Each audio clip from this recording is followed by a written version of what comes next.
कक्षा 11वीं के लिए है। जो बच्चे 10वीं से 11वीं में आते हैं वो सामान्यतः कुछ ना कुछ भाग मूल अवधारणा का 10वीं में पढ़े होते हैं।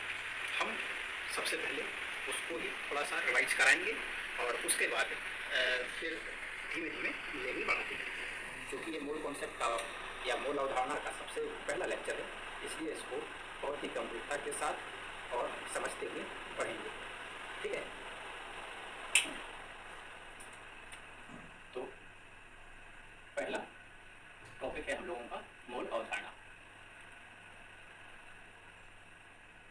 मूल अवधारणा पढ़ने से पहले हमें रसायन विज्ञान के कुछ इंपॉर्टेंट टॉपिक जानने होंगे, जैसे पदार्थ। इसको सब्सटेंस कहते हैं इंग्लिश में। पदार्थ यानी कि सब्सटेंस को फिर से दो भागों में बांटा गया। पहला है प्योर सब्सटेंस। प्योर सब्सटेंस मतलब शुद्ध पदार्थ, और यहाँ पर इम्प्योर सब्सटेंस। इम्प्योर सब्सटेंस का अर्थ है अशुद्ध पदार्थ। ये शुद्ध पदार्थ है और यहाँ पर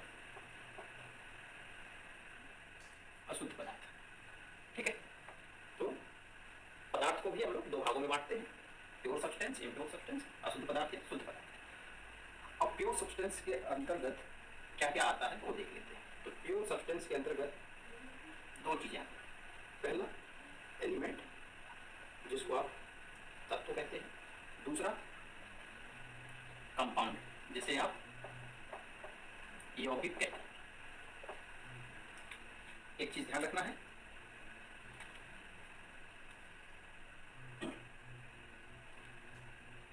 इम्प्योर सब्सटेंस में मिश्रण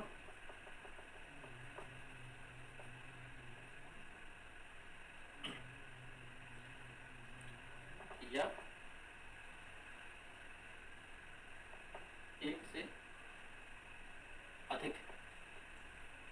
एक से अधिक मिश्रणों का मिश्रण, मतलब मिश्रण का मिश्रण भी अशुद्ध पदार्थ में ही आएगा।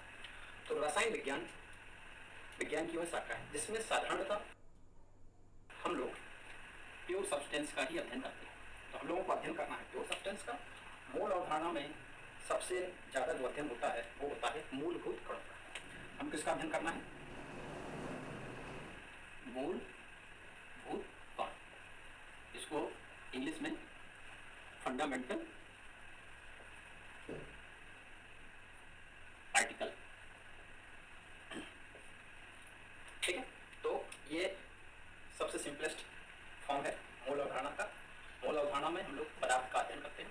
पदार्थ दो प्रकार के होते हैं, शुद्ध पदार्थ और अशुद्ध पदार्थ। शुद्ध पदार्थ को भी दो भागों में विभाजित कर दिया गया है। पहला है तत्व और दूसरा है यौगिक। तत्व को इंग्लिश में एलिमेंट और यौगिक को कंपाउंड। ठीक है, अशुद्ध पदार्थ में मिश्रण है। मिश्रण दो या दो से अधिक मिश्रणों का भी मिश्रण इसमें इंक्लूड किया जाएगा। अब देखते हैं कि मूलभूत कण है क्या, क्योंकि अध्ययन मूलभूत कणों का करना है। तो तत्वों का मूलभूत कण क्या है, यौगिकों का मूलभूत कण क्या है? तो जो फंडामेंटल पार्टिकल यानी कि मूलभूत कण है तत्वों के, वो है परमाणु। इंग्लिश में से एटम कहते हैं। और यौगिकों के जो मूलभूत कण हैं वो है अणु, जिसे मॉलिक्यूल कहते हैं। अब एक चीज ध्यान दीजिएगा, जितने भी यौगिक हैं उन सबके मूलभूत कण तत्व होते हैं। यहां मैं नोट कर देता हूं, यौगिकों के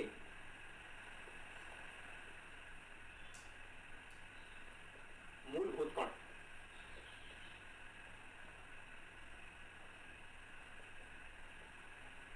तत्व होते हैं। यौगिकों के मूलभूत कण तत्व हैं, इसलिए हम ये भी कह सकते हैं कि मॉलिक्यूल्स के जो मूलभूत कण हैं वो कौन है? परमाणु। यानी कि atom is the fundamental particle of atom is the fundamental particle of molecule। क्योंकि यौगिकों के मूलभूत कण तत्व हैं, इसलिए मॉलिक्यूल मॉलिक्यूल्स के जो मूलभूत कण यानी कि फंडामेंटल पार्टिकल हैं वो आपके एटम होंगे। तो atom is the fundamental particle of molecule, परमाणु अणु का मूलभूत कण। तो एक बार इसको फिर से देख लीजिए। पदार्थ दो भागों में बांटा गया, शुद्ध और अशुद्ध। अशुद्ध पदार्थ में मिश्रण आते हैं। शुद्ध पदार्थ जिसका हम लोगों को अध्ययन करना है उसे दो भागों में बांटा गया है, तत्व और यौगिक। जितने भी यौगिक हैं उनके मूलभूत कण तत्व होते हैं। हम अगर देखें तो यौगिकों में हम अणुओं का अध्ययन करते हैं, तत्वों में परमाणुओं का। तो इस आधार पर जितने भी अणु हैं उनके मूलभूत कण परमाणु हो जाएंगे। ठीक है, आप चाहें तो इसका एक स्क्रीनशॉट ले सकते हैं। अब थोड़ा सा हम लोग डाल्टन्स थ्योरी देखेंगे। डाल्टन्स थ्योरी कक्षा 10 में पढ़े हुए हैं। यहाँ पे केवल हमें उसके दो पॉइंट पढ़ना है जो उसके सबसे इंपॉर्टेंट पॉइंट है। पहला, परमाणु को ना तो उत्पन्न किया जा सकता है और ना ही नष्ट किया जा सकता है। परमाणु को ना तो उत्पन्न किया जा सकता है और ना ही नष्ट किया जा सकता है।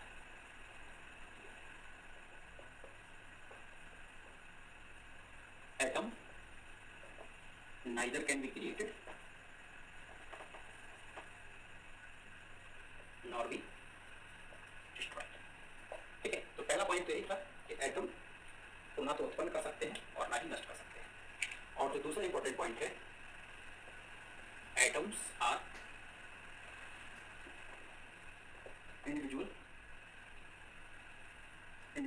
पार्टिकल्स। हिंदी में एटम जो है वो एक अभिन्न कण है। इसे हम पुनः दो भागों में विभाजित नहीं कर सकते। तो डाल्टन्स थ्योरी के है तो बहुत से पॉइंट, लेकिन जो हमारे काम के अभी हैं वो हमने सिर्फ दो पॉइंट से अलग किए हैं। पहला, एटम्स को ना तो क्रिएट कर सकते हैं ना ही डिस्ट्रॉय कर सकते हैं। हम एटम को उत्पन्न और नष्ट नहीं कर सकते। दूसरी चीज, एटम किसी भी पदार्थ का सबसे सूक्ष्मतम भाग हुआ है। इसे हम दोबारा स्मॉल पार्ट्स में डिवाइड नहीं कर सकते हैं। तो ये थी एटम से रिलेटेड इंफॉर्मेशन। अब आगे देखते हैं। ये तो एटम की बात हो गई। अब अगर हम सबसे सिंपल एटम एज्यूम करें तो जो सबसे सिंपल एटम होगा उसको हम लोग ऐसे ही एज्यूम करते हैं कि एक एटम है, उसके बीच में प्रोटॉन, चारों तरफ कक्षाओं में क्या है, इलेक्ट्रॉन रिवॉल्व कर रहे हैं। अभी तक जो हमने पढ़ा है उसके आधार पर हम यही जानते हैं कि एटम के मध्य में प्रोटॉन और न्यूट्रॉन होते हैं, जिसे हम नाभिक कहते हैं। ये हिस्सा जो है उसका वो क्या है, नाभिक है। और ये वृत्ताकार कक्षा है जहाँ पर इलेक्ट्रॉन गति कर रहे हैं। तो परमाणु का सबसे साधारण स्ट्रक्चर ये है जो हम जानते हैं। अब इसमें एक चीज और जानने की है, वो हम लोग यहाँ पे नोट कर देते हैं कि नाभिक के अंदर क्या क्या होता है। तो नाभिक के अंदर आपके होते हैं प्रोटॉन और न्यूट्रॉन, और नाभिक के चारों ओर जो चक्कर लगा रहे हैं वो आपके क्या हो गए, इलेक्ट्रॉन। किसी भी परमाणु को हम लोग समान रूप से दर्शाने के लिए इस तरह से सिंबल दर्शाते हैं। यहाँ पे जो ए है, ये जो है वो आपका परमाणु भार है, इसे हम मास नंबर भी बोलते हैं, मास नंबर। और जो जेड है, जेड आपका है परमाणु क्रमांक। परमाणु क्रमांक, परमाणु क्रमांक को एटॉमिक नंबर भी बोला जाता है। एटॉमिक नंबर, मास नंबर इसलिए बोलते हैं क्योंकि ये ऐसा नंबर है जो किसी भी एटम के मास को रिप्रेजेंट करता है। ध्यान रखिएगा, एटॉमिक मास या मास नंबर हम प्रोटॉन और न्यूट्रॉन की सहायता से निकालते हैं। जो एटॉमिक नंबर है यानी कि परमाणु क्रमांक है, उससे हम प्रोटॉन की सहायता से निकालते हैं।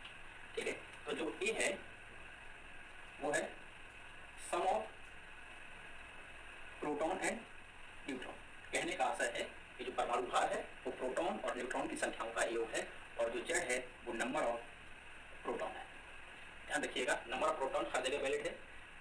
कुछ बुक्स में नंबर ऑफ इलेक्ट्रॉन्स है, लेकिन नंबर ऑफ इलेक्ट्रॉन वो न्यूट्रल एटम के लिए होता है। तो यहाँ पे न्यूट्रल हो चार्ज हो, उससे फर्क नहीं पड़ेगा। आप सीधा एक ही चीज याद रखिए कि जो परमाणु क्रमांक होता है किसी भी परमाणु के नाभिक में उपस्थित प्रोटॉनों की संख्या है, और जो उसकी परमाणु भार अनुपात है वो प्रोटॉन और न्यूट्रॉन की संख्याओं का योग के बराबर होता है।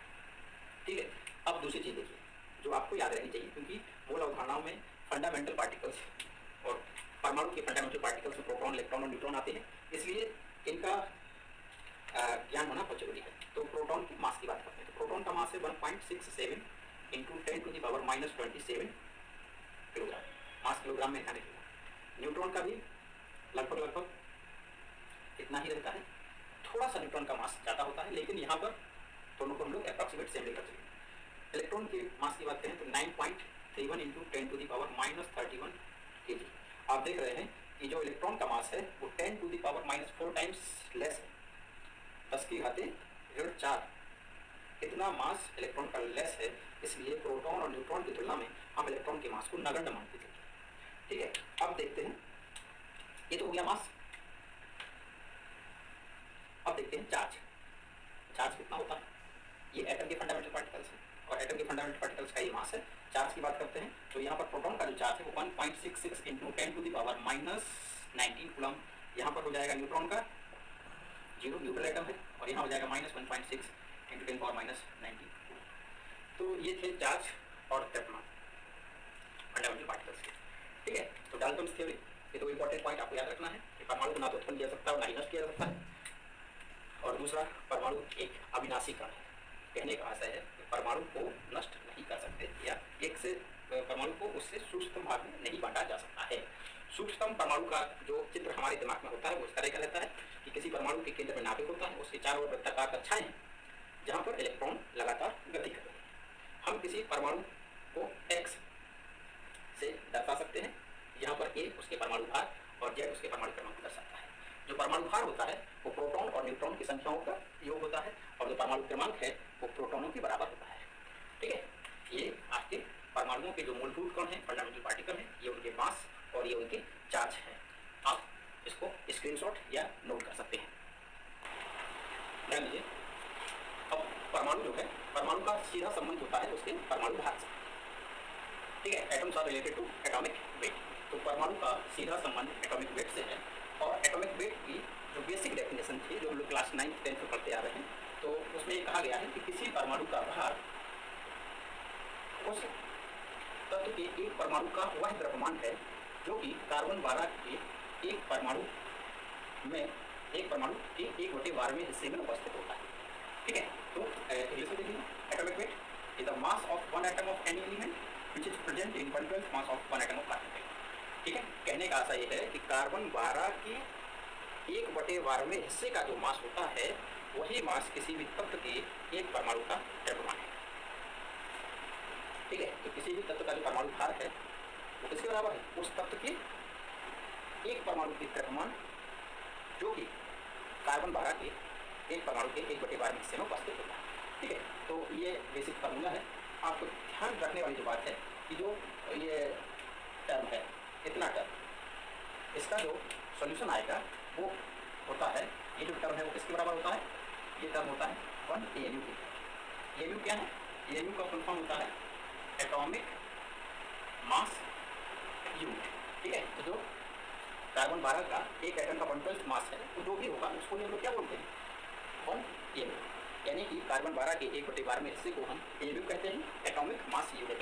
और एटॉमिक मास यूनिट किसके इक्वल होता है, तो 1 AMU is equal to 1.67 into 10⁻⁻24 gram. ध्यान रखिएगा, ये AMU की वैल्यू है। अब देखते हैं कि परमाणु भार या एटॉमिक नंबर क्या है। तो अगर आप देखेंगे तो जो परमाणु भार है वो यूनिटलेस क्वांटिटी, इसकी कोई यूनिट नहीं है, यूनिटलेस परमाणु भार का कोई यूनिट नहीं होता, क्योंकि ये मास अपॉन मास का रेशियो। तो मास की जो यूनिट होगी, यहाँ भी मास है, मास कैंसिल हो जाएंगे, तो एटॉमिक वेट की कोई इकाई नहीं होगी, इसकी कोई यूनिट नहीं है।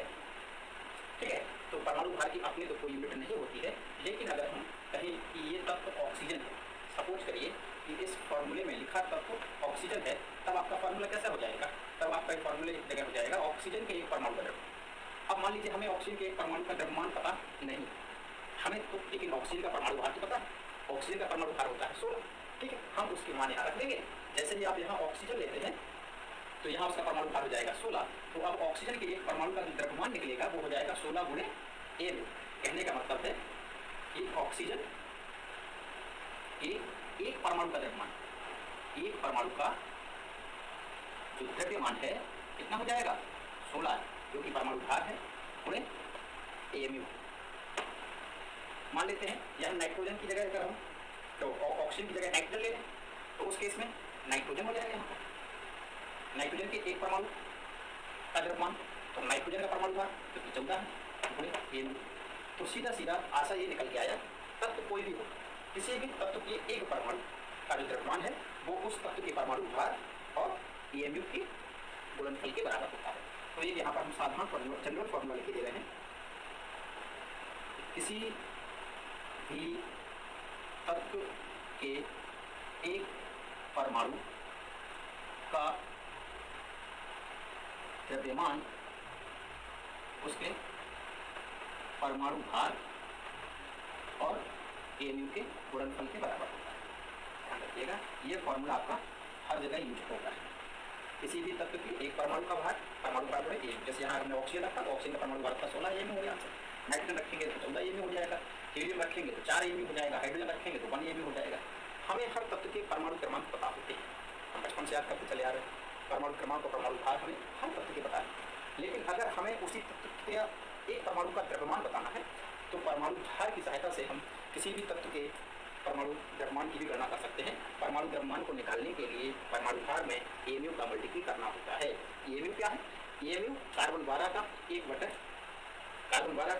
1/12वां भाग है, और कार्बन 12 के 1/12वें भाग का जो मान होता है वो ये है, और इस मान को सामान्य रूप से EMU कहा जाता है, एटॉमिक मास यूनिट। तो आप ये मानकर चलिए कि जो एटॉमिक वेट है इसकी कोई यूनिट नहीं है। अगर हम आपसे कहते हैं कि ऑक्सीजन का परमाणु क्रमांक, परमाणु भार क्या है, ऑक्सीजन का परमाणु भार 16 है, लेकिन अगर हम आपसे ये कहें कि ऑक्सीजन के एक परमाणु का द्रव्यमान कितना है तो आप 16 EMU कहें।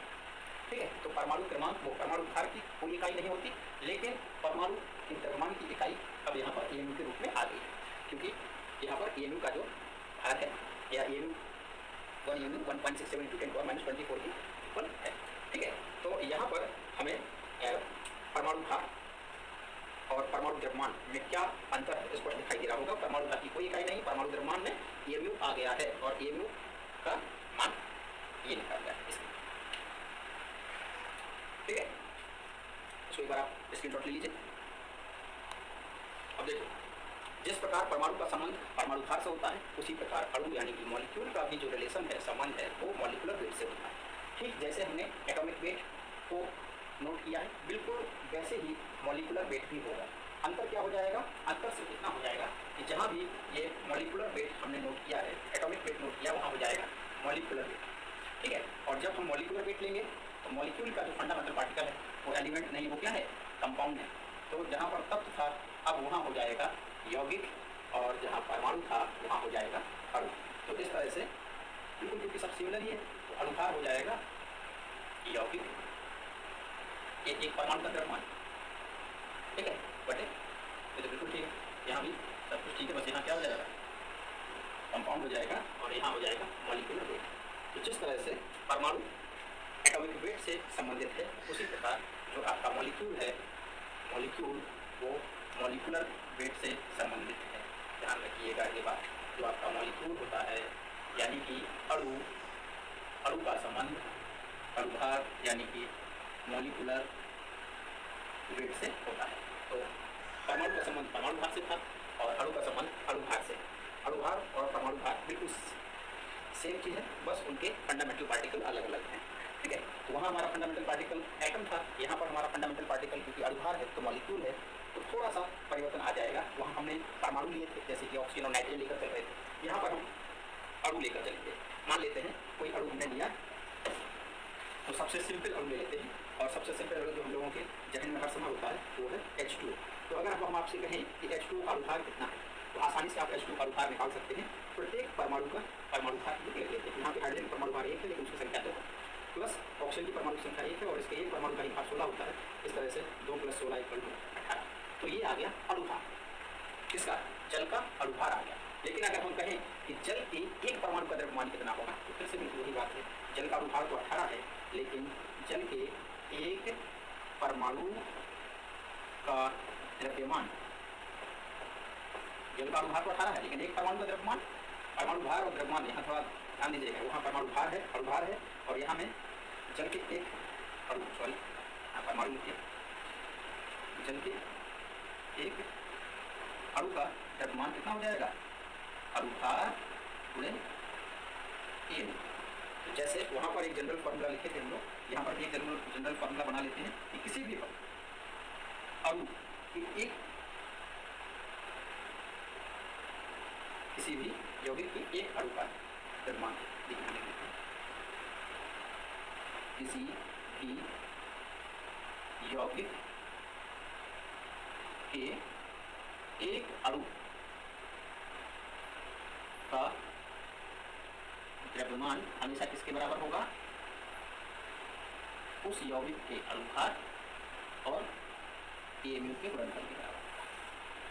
तो अभी तक आपके दो मुख्य फॉर्मूले निकल कर आए। एक तो किसी भी तत्व के एक अणु का द्रव्यमान, जब तत्व आ जाता है तो परमाणु भार बड़े AMU होगा, और जब हम किसी यौगिक के एक अणु का द्रव्यमान निकालते हैं, ध्यान रखिएगा, अगर यौगिक के एक अणु का द्रव्यमान निकालना है तो उस केस में अणुभार की जगह यहाँ पर क्या हो जाएगा, परमाणु भार बड़े AMU। ठीक है, अब हमें क्या काम करना है, अब हमको एक चीज पता हो, हर तत्व के परमाणु भार अगर पता है तो हम परमाणु भार की सहायता से परमाणु भार पूरे AMU करके एक परमाणु का द्रव्यमान निकाल सकते हैं, और अणुभार भी हम परमाणु भार से निकाल सकते हैं। किसी अणु में जितने भी परमाणु हैं सभी परमाणुओं के भारों का योग करके अणुभार निकाल लेते हैं, और अणुभार में AMU का गुणा कर देंगे तो उस अणु के एक अणु का तो उस यौगिक के एक अणु का द्रव्यमान आपको प्राप्त हो जाएगा। ठीक है, तो ये थी इसके बारे में सिंपल जानकारी। यहाँ पर मॉलिक्यूलर वेट से रिलेटेड इस फॉर्मूले को आप नोट कर लीजिए, या चाहे तो स्क्रीनशॉट भी ले सकते हैं, और फिर इसको हम लोग न्यूमेरिकल में यूज करेंगे। ठीक है, अब हम लोग धीमे धीमे मोल अवधारणा में मोल की तरफ बढ़ेंगे, लेकिन उससे पहले एक चीज और ध्यान देने वाली। सपोज करिए कहीं एल्यूमिनियम और कहीं एल्यूमिनियम +3 लिखा, इन दोनों में अंतर क्या है, तो अंतर देखते सबसे पहले हम देखेंगे इसमें प्रोटॉन कितना है, न्यूट्रॉन कितना है और इलेक्ट्रॉन। ठीक है, प्रोटॉन, इलेक्ट्रॉन और न्यूट्रॉन। चलिए, तो एल्यूमिनियम के पास कितना प्रोटॉन है, अभी हम लोग पीछे परिभाषा पढ़े, परमाणु क्रमांक, यही है जेड परमाणु क्रमांक। किसी तत्व का परमाणु क्रमांक उस तत्व के नाभिक में उपस्थित प्रोटॉन की संख्या को दर्शाता है। तो यहाँ प्रोटॉन कितना है, ठीक है, और ये जो है ये प्रोटॉन और न्यूट्रॉन का भाग योग है। तो यहाँ प्रोटॉन अगर 13 है तो 27 + 13 घटा दीजिए तो न्यूट्रॉन आ जाएगा। इलेक्ट्रॉन कितने होंगे, उदासीन परमाणु में जितना प्रोटॉन होता है उतना ही क्या है इलेक्ट्रॉन। अगर किसी परमाणु के ऊपर आवेश आता है तो आवेश दो ही स्थिति में आ सकता है, एक जब इलेक्ट्रॉन त्यागा जाए, दूसरा जब इलेक्ट्रॉन ग्रहण किया जाए। अगर हम इलेक्ट्रॉन त्यागते हैं तो धनावेश, और इलेक्ट्रॉन ग्रहण करते हैं तो ऋणावेश। जितनी संख्या में त्यागेंगे उतना धनावेश, जितनी संख्या में ग्रहण करेंगे उतना ऋणावेश। तो अब यही चीज आपको यहाँ भी बतानी। तो बताइए यहाँ पर इसका प्रोटॉन कितने होंगे, 10 नहीं होगा, प्रोटॉन 13 ही होगा। इलेक्ट्रॉन त्यागे, प्रोटॉन नहीं त्यागा, ठीक है, प्रोटॉन अभी भी 13 ही होगा और न्यूट्रॉन अभी भी 14 ही होगा। ध्यान रखिएगा, जब भी कोई परमाणु अपने आयन में परिवर्तित होता है तो उसका नाभिक पर कोई प्रभाव नहीं पड़ता। ठीक है, इलेक्ट्रॉनों का निकलना या इलेक्ट्रॉनों का जुड़ना या केवल बाहरी कक्षा पर को प्रभावित करता है। किसी भी अणु का परमाणु हमेशा नियत रहता है, हो जाए धनावेशित हो जाए या ऋण आवेशित हो जाए। ठीक है, तो यहाँ पर अभी भी ये उदासीन एल्यूमिनियम था और ये आवेशित एल्यूमिनियम है, लेकिन उदासीन एल्यूमिनियम हो या आवेशित एल्यूमिनियम हो, यहाँ पर जो मास नंबर ए है वो दोनों में क्या है, सेम। ठीक है, तो परमाणु भार जो है वो आवेशित कण का और उदासीन कण का समान आता है। अंतर कितना है, अंतर यहाँ पर इलेक्ट्रॉनों में होता है, क्योंकि यहाँ पर +3 चार्ज है तो 3 इलेक्ट्रॉन आप कम कर देंगे तो यहाँ इलेक्ट्रॉन की संख्या कितनी हो जाएगी, 10 हो जाएगी। मेरा कहने का आशय ये है कि अगर जो H2SO4 होता है, H2SO4 क्या है, सल्फ्यूरिक अम्ल। सल्फ्यूरिक अम्ल में एक ऑक्सीजन का भाग होता है 16, तो यहाँ 4 ऑक्सीजन तो इसका हो जाएगा 64।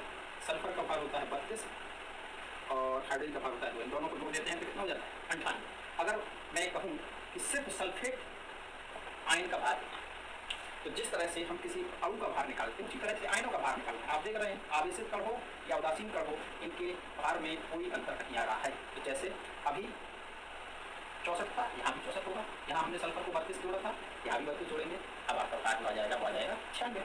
ठीक है, तो आवेश आने से भार पर कोई प्रभाव नहीं पड़ता है, ये चीज़ ध्यान रखिएगा। SO4 में H2SO4 में जो SO4 का योगदान था वो 96 था, और जब वो आवेशित है तब भी उसका योगदान 96 ही रहेगा। ठीक है, तो इस तरह से इसमें भ्रमित नहीं होना है कि आवेशित कण और उदासीन कणों में परमाणु भार में कोई अंतर होगा। अंतर कुछ नहीं होता है। अंतर कहाँ पड़ता है? इलेक्ट्रॉनों की संख्या पर। इसको भी आपको ध्यान में रखना है। आवेशित कण और अनावेशित कण के भारों में कोई अंतर नहीं आता है। अब बात करते हैं मोल अवधारणा में। मोल आप समझ गए होंगे। मोल को पढ़ने से पहले कितनी चीज़ों का ज्ञान होना आपके लिए आवश्यक है। ठीक है, तो जो मोल है, मोल क्या है? गणना करने की इकाई, काउंटिंग यूनिट है। मोल क्या है? Counting unit. अब काउंटिंग यूनिट पे किस चीज़ को काउंट करना है? मोल से हम बनाना काउंट करेंगे, मैंगो काउंट करेंगे, पोटैटो काउंट करेंगे? नहीं, हम आलू, आम और केले को मोल से काउंट नहीं करते। हम मोल से किसको काउंट करते हैं? फंडामेंटल पार्टिकल, यानी कि मूलभूत कण। तो ये किसकी काउंटिंग यूनिट है? जो मोल है वो गणना करने की इकाई है, लेकिन किसके गणना करने की इकाई? मूलभूत कण, मूलभूत कणों। ठीक है, तो मोल से हम मूलभूत कणों की गणना करते हैं। ध्यान रहे, जो वन मोल होता है वह इस संख्या की बराबर है। एक मोल में काफी बड़ी संख्या होती है और उस बड़ी संख्या का मान क्या है? 6.022 × 10⁻23। इसी संख्या को हम अवोगाद्रो संख्या भी कहते हैं। इसी संख्या को हम अवोगाद्रो संख्या भी कहते हैं, जिसे Na द्वारा प्रदर्शित करते हैं। ठीक है, क्या बोलते हैं? एवोगैड्रोस नंबर, और इसको दर्शाया जाता है N से। ठीक है, तो वन मोल बोलो या एवोगैड्रो नंबर बोलो, दोनों में ही इतनी ही संख्या पाई जाती है। ठीक है, इस तरह से हम मोल की स्टार्टिंग करते हैं। अब आपको ध्यान ही रखना है कि मोल को पढ़ने के लिए जितनी चीज़ें मैंने पहले बताई वो आनी चाहिए। शुरुआत कहाँ से हुई थी? एक बार देख लीजिए, 5 मिनट के अंदर उसको पूरा समराइज कर देता हूँ। मैंने शुरुआत की थी पदार्थ से। रसायन विज्ञान में हम जब भी स्टडी करते हैं तो पदार्थ से शुरुआत होती है, यानी कि सब्सटेंस। पदार्थ हमारे पास 2 प्रकार के होते हैं, प्योर और इम्प्योर, शुद्ध और अशुद्ध। रसायन विज्ञान में हम केवल शुद्ध पदार्थों का अध्ययन करते हैं। ठीक है, शुद्ध पदार्थों को भी 2 भागों में बांट दिया गया है, तत्व और यौगिक, एलिमेंट और कंपाउंड। एलिमेंट की जो फंडामेंटल पार्टिकल्स हैं वो एटम है, कंपाउंड के जो फंडामेंटल पार्टिकल हैं वो है मॉलिक्यूल्स। ठीक है, तो मूलभूत कणों का अध्ययन करना है, इसलिए हमें पता रहना चाहिए कि तत्वों का मूलभूत कण क्या है और आपका यौगिकों का मूलभूत कण क्या है। दोनों के मूलभूत कण कैसे परमाणु भार और अणुभारों को निर्धारित किया जाता है। ठीक है, परमाणु भार की सहायता से हम किसी भी तत्व के एक परमाणु का द्रव्यमान ज्ञात कर सकते हैं, ANU का गुणा करके। उसी तरह अणुभार की सहायता से किसी भी यौगिक के एक अणु का द्रव्यमान ज्ञात किया जा सकता है, ANU से गुणा करके। ठीक है, परमाणु उदासीन हो या आवेशित हो, उनके परमाणु भार पर कोई भी प्रभाव नहीं पड़ता है। ठीक है, इन चीज़ों का ध्यान रखना है। अब जितने भी आपके फंडामेंटल पार्टिकल्स हैं, इलेक्ट्रॉन, प्रोटॉन, न्यूट्रॉन, उनके द्रव्यमान और उनके आवेशों को भी याद रखना है, क्योंकि उससे रिलेटेड यहाँ पर न्यूमेरिकल बन सकते हैं। तो इन चीज़ों का विशेष ध्यान रखना है कि किस तरह से हम मोल को पढ़ें। तो अभी ये समझ लीजिए कि मोल आपका स्टार्ट हो रहा है।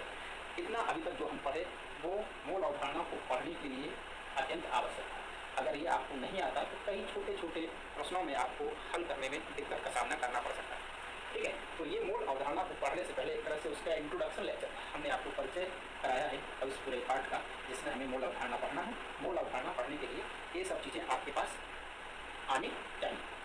ठीक है, तो अब एक एग्जाम्पल कर लेते हैं, जिससे थोड़ा सा चीज़ें आपकी क्या हो जाएंगी, क्लियर हो जाएंगी।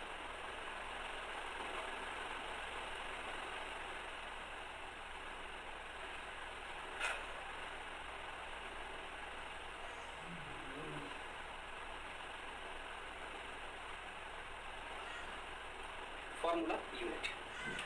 किसी भी तत्व का फॉर्मूला पता होने से हम क्या क्या चीज़ें निकाल सकते हैं। सपोज करिए आपको H2 एक अणु है, इसका फॉर्मूला आपको पता है, तो आप इसके फॉर्मूले की सहायता से क्या क्या चीज़ निकाल सकते हैं। ठीक है, तो सबसे पहला तो फॉर्मूले की सहायता से हम इसके अणुभार बता सकते हैं, मॉलिक्यूलर वेट बता सकते हैं। अगर हमें फॉर्मूला ही बताना होता जल का फॉर्मूला क्या है तो हम जल का अणुभार ना बता पाते। ठीक है, तो जल का अगर हमें फॉर्मूला पता है तो हम उसका अणुभार बता सकते हैं। जल में परमाणुओं की संख्या कितनी, हम ये बता सकते हैं। अगर हमें फॉर्मूला पता है तो हम बता सकते हैं कि जल में दो प्रकार के परमाणु हैं, ऑक्सीजन और हाइड्रोजन। परमाणुओं की संख्या बता सकते हैं।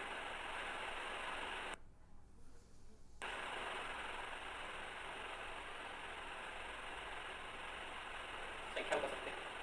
अब अगर कोई कहे किसी एक परमाणु की संख्या बताओ, तो अगर हमसे पूछा जाए कि हाइड्रोजन की संख्या कितनी है, तो हम हाइड्रोजन की संख्या यहाँ पर कितनी हो जाएगी, हाइड्रोजन की संख्या हो जाएगी 2 और ऑक्सीजन की संख्या हो जाएगी।